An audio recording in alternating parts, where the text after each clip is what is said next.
In this video we're going to give you an introduction to air braking systems. For larger vehicles, even a vacuum boosted hydraulic braking system could not give the braking effort required to stop the vehicle.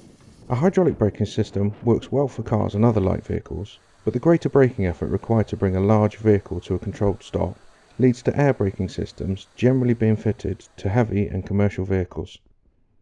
The air braking system begins with an air compressor. This is driven by the engine and provides the system with the required air under pressure. To store the compressed air we have reservoirs. These storage tanks hold the air until it is required by the system. The compressor and the reservoirs make up the charging part of the circuit. To operate the braking system, the driver has two main controls. The first is a foot pedal, which the driver uses to control the service brakes, known in the air braking system as a foot control valve. The second is a hand-operated lever and has a similar operation to a handbrake in a car. The driver uses this to control the secondary air that is required to overcome the power spring holding the brakes on. This control is known as the hand control valve.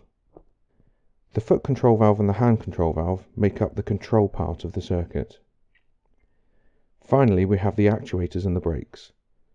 The actuators use air from the controls to actuate and release the brakes as required by the driver.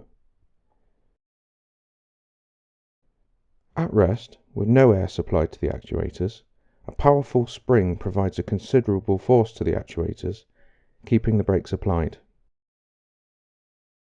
When the driver moves the hand control valve to the off position, pressure is sent to the actuator to compress the power spring, releasing the brakes.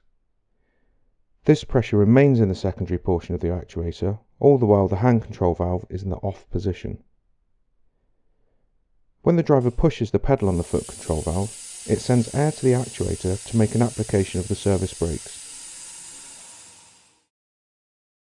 When the pedal is released, the service air is exhausted and the brakes are released.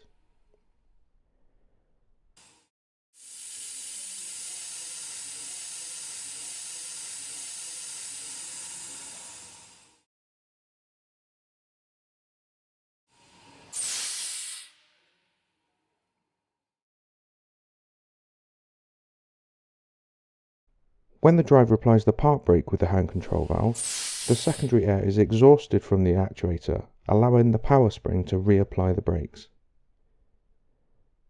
There are many other components within the air braking system to aid and control its operation, which we'll look at in other videos.